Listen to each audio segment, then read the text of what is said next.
Hello friends, my self Dinesh. चलिए देखते हैं आज 26 मई थर्सडे एक्सपायरी के दिन बैंक निफ्टी में हमें कितने कमाने के मौके मिले with me on my channel trading opportunities.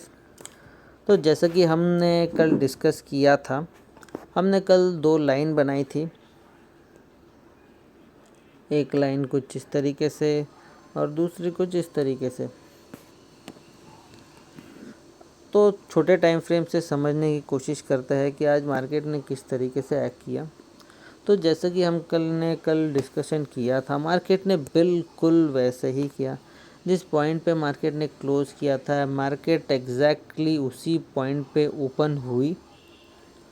Open होने के बाद हमारा एक प्रेडिक्शन ये बनता था कि मार्केट नीचे की ओर आएगी, यहाँ से एक ब्रेकआउट देगी और फर्दर आने वाले टाइम में शायद हमें कुछ यहाँ तक के टारगेट्स भी मिलने पॉसिबल हो सकते थे।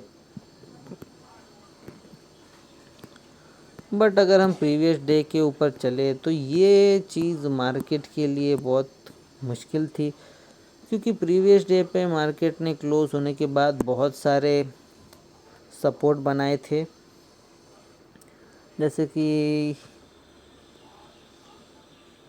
ये ये ये ये सब सपोर्ट्स को क्रॉस करना मार्केट के लिए बहुत ज़्यादा मुश्किल था।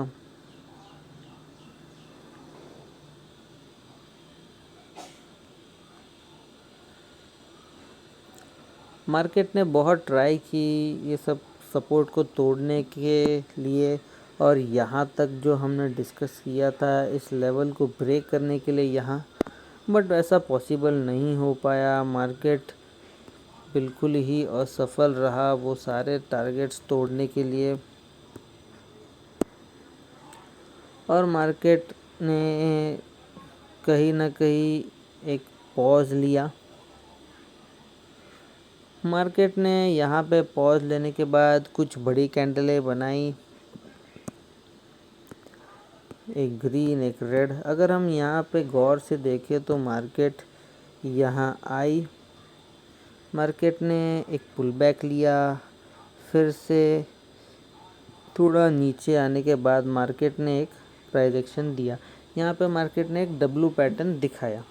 डब्लू पैटर्न दिखाने के जस्ट बाद मार्केट ने एक बड़ी सी रेड कैंडल बनाई। अब मुझे लगता है आज बहुत सारे लोगों ने इस रेड कैंडल को एनगल्फिंग समझ लिया होगा, एक शूटिंग स्टार समझ लिया होगा और डाउन साइड की तरफ ट्रेड की होगी, क्योंकि हमारे टारगेट कुछ यहाँ थे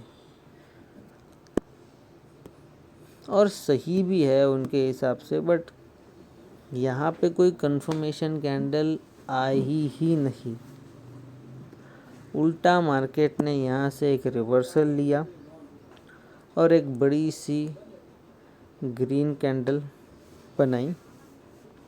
जैसे कि आपको मैं कहता हूँ दोस्तों, आप मेरे वीडियोस को डेली देखा करिए, आपको बहुत ज़्यादा लर्निंग मिलेगी।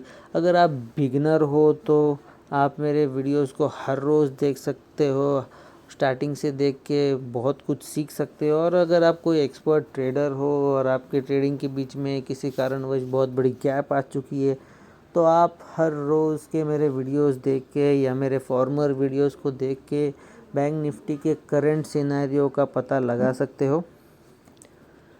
तो जैसा कि आप देख सकते हो, मार्केट ने उस एनगल्फिंग या हम कह सकते हैं शूटिंग स्टार के बाद एक ग्रीन कैंडल बनाई। अगर हम गौर से देखें तो हमें ये पता चलता है मार्केट ने एक ट्रिपल टॉप पैटर्न बनाया यहाँ पे। इसके बाद जो बड़ा रिवर्सल आया वो अविश्वसनीय था। हमारा जो पैटर्न हमने कल देखा था, बिग पैटर्न, मार्केट ने उसे ब्रेक किया और उसका जो टारगेट था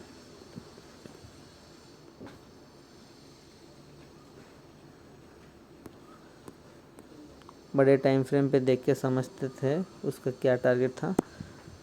यहाँ पे जो टारगेट था मार्केट ने वो टारगेट अचीव किया। बहुत ही बेहतरीन। टारगेट अचीव करने के बाद मार्केट ने एक रिवर्सल लिया। अभी यहाँ पे कितने लोग ये सोचेंगे कि सर जी मार्केट 35,000 तक जाना चाहिए था, अब मार्केट ने एक रिवर्सल क्यों लिया। अब मार्केट जब इस पोजीशन पे था तब मेरे ख्याल से मार्केट में लगभग 1.5 से 2 घंटा आना अभी भी बाकी था। तो मार्केट ने सोचा कि चलो लोगों के स्टॉप लॉस हिट कराए जाए और मार्केट ने अपना खेल शुरू किया। अगर हम प्रीवियस कुछ डेज को देखते हैं तो हमें ये पता चलता है कि मार्केट इस लाइन को फॉलो कर रहा है। जैसे मार्केट ने उस लाइन को ब्रेक किया, वो जो एक रेजिस्टेंस था वो सपोर्ट में कन्वर्ट हुआ। सपोर्ट में कन्वर्ट होने के बाद मार्केट ने इसी पॉइंट पे एक पुल बैक लिया, यहाँ पे एक सपोर्ट दर्शाया और सपोर्ट दर्शाने के बाद मार्केट ने वापस ज़ोरदार कमबैक दिया इस लेवल को तोड़ते ही। इस लेवल को तोड़ते ही मार्केट ने दोबारा इस लेवल पे सपोर्ट लिया और एक पुल बैक दिया। इस लेवल को तोड़ते ही मार्केट ने दोबारा एक सपोर्ट लिया और पुल बैक दिया।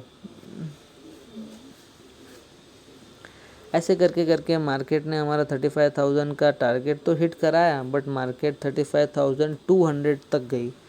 अब दोस्तों उसका रीज़न जानते हैं कि मार्केट अगर 35,000 तक ही रुकनी चाहिए थी, क्योंकि साइकोलॉजिकल रेजिस्टेंस होता है एक राउंड लेवल और 35,000 भी एक राउंड लेवल था। तो मार्केट 35,000 या 35,050 पे ज़्यादा से ज़्यादा रुक जानी चाहिए थी, पर मार्केट ने ऐसा किया नहीं, मार्केट फर्दर आगे गई। तो उसके पीछे का रीज़न देख लेते हैं। अगर हम थोड़ा सा पीछे चले चार्ट्स में तो हमें ये पता चलता है, 1 आवर की चार्ट से सीखने की कोशिश करेंगे। हमने जब इस लाइन को क्रॉस करके हम नीचे आए थे तो ये लाइन अब ऊपर जाते समय जो पहले सपोर्ट थी अब रेजिस्टेंस बन गई और मार्केट को यहाँ पे 35,200 के अराउंड कहीं पर रेजिस्ट किया और इसलिए मार्केट ने 35,200 के टारगेट्स भी दिए हमें एंड तक। इस तरीके से आज का दिन बहुत ज़्यादा एक्सपायरी वाला दिन, बहुत बड़ा जैकपॉट था। बहुत लोगों ने बहुत से पैसे कमाए होंगे, एक्सपर्ट ट्रेडरों ने तो शायद बहुत ज़्यादा पैसे कमाए होंगे। जो बिगिनर्स है, जो थोड़ा बहुत नॉलेज रखते हैं मार्केट का, उन्होंने भी बहुत अच्छे पैसे कमाए होंगे। तो जैसे कि आज हमने डिस्कस किया, हमारे पास क्लियर शॉट 2 मौके थे, 2 बड़े मौके थे। पहला जब मार्केट नीचे आई और दूसरा जब मार्केट तेज़ी से ऊपर चलती गई। जितने लोगों ने इस पुल बैक पे पैसे गंवाए उनके पास एक अपॉर्चुनिटी और थी इस लोअर पॉइंट पे ख़रीद के अपना लॉस रिकवर करने की, क्योंकि वो होता है ना, अब लोग सोचते हैं मार्केट 35,000 जो कि एक साइकोलॉजिकल रेजिस्टेंस है वहाँ तक पहुँच ही जाएगा, बट हमारे वीक पैटर्न के अकॉर्डिंग हमारे टारगेट्स अर्ली थे तो मार्केट ने हमारे टारगेट्स को क्रॉस किया और फिर मार्केट वहाँ रुका और फिर एक फुल बैक देके एक ट्रेड और दी। तो इस तरीके से हमारी 2 बड़ी ट्रेड्स थी और दूसरे ट्रेड में 2 डिवाइडेड ट्रेड्स थी। आज के लिए वीडियो में इतना ही दोस्तों। अगर आपको मेरी जानकारी इन्फॉर्मेटिव लगी तो प्लीज़ लाइक करिए, शेयर करिए, सब्सक्राइब करिए। मिलते हैं अगले वीडियो में विथ मोर ट्रेडिंग अपॉर्चुनिटीज़।